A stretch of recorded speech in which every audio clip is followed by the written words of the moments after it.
What will happen to Australia's property market if negative gearing is crashed? Will the market crash? Or is it just a storm in a teacup?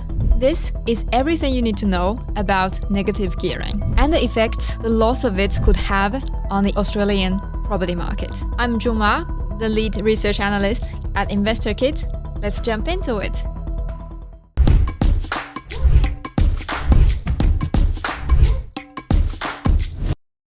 First, let me show you a brief history of negative gearing in Australia.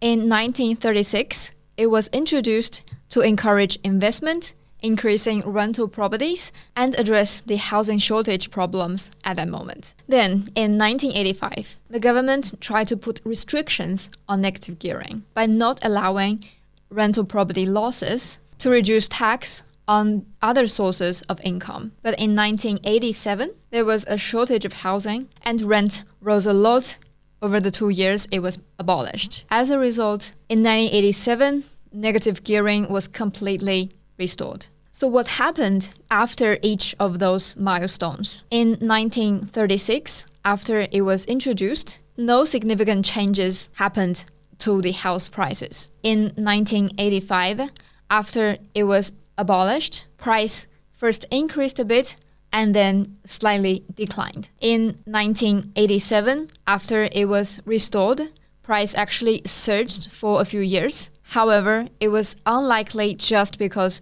of the restoration of negative gearing. It was more because of a combination of the financial deregulation, the steady economic growth at that time, and as a result, the steady growth in household income. So let's come back to now. Will the market crash if negative gearing is banned? We can look at it from three aspects. First, from historic experience, the answer would be no. As we remember, in 1985, it was partially banned for 2 years. And during the 2 years after the ban, did the property market crash? No. And then the second aspect would be a more logical point of view. First, we need to understand that negative gearing is not a wealth-building fundamental. According to the ATO, in the financial year from 2021 to 2022, 41.3% of property investors reported rental loss in their investment properties. So negative gearing is basically a tool for these investors to recover some of their loss. However, as property investors, we know that the real wealth building fundamental in property investment is actually the long-term compound growth or the capital growth in your investment property. Negative gearing, it's a useful tool. However, it's not the fundamental. And secondly, just as any other policies, negative gearing ban would have a transitional effects. If it was banned, at the shock of the change, we could see lots of investors leaving the market because of one, lower confidence, and two, the poor cash flow they would be seeing. And that is more likely to happen in large cities with really low rental yield, such as Sydney and Melbourne. And given high rental demand in these cities, the reduction in rental supply would very likely push rents up. And then that would result in one, a better cash flow for landlords, and two, more suffering for the tenants. And I don't think that's something the politics would like to see. And three, over the past 20 or 30 years, we have seen a lot of policy changes and cash rate changes, but none of these changes have stopped Australians' property market to grow in value.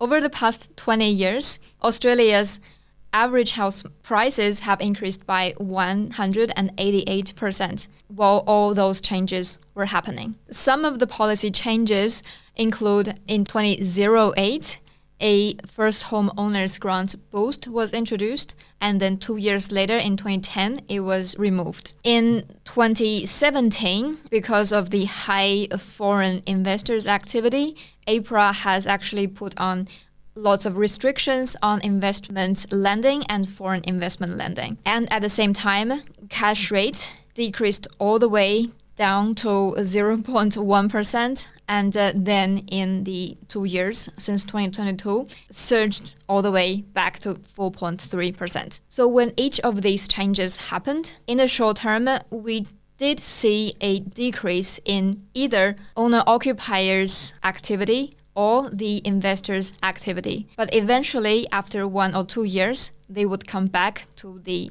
usual level. And the same happens to the price trend. When either the owner-occupiers or the investors or both of them became less active, price may grow slower or even decline a bit. However, in 1 or 2 years, as the buyer's activity recover, the price would always go up again. So any policy change or financial environment change would, in the short term, have effect on the property market. However, in the long term, price growth always converge back to the long-term average. So that was the 3 ways we could see it from a logical point of view.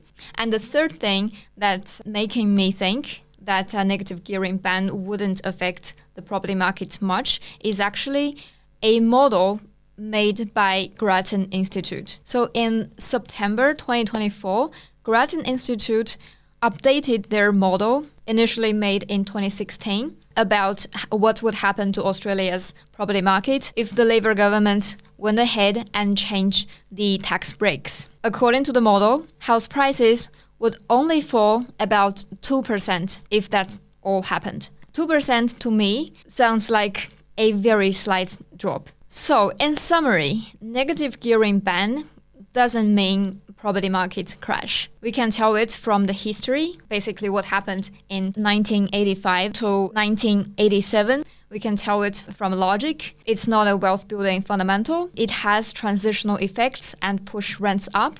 And no policies in history has stopped the property market from growing. And then this is also backed by a model made by the Grattan Institute. So if you are interested in property investment but are concerned about the potential effect of the negative gearing bans on property market growth, I hope this episode will calm you down. I have written a blog about negative gearing, the potential ban of it, and how that won't affect property investment. I'll put a link below. If you are interested, feel free to check it out. So that's about today.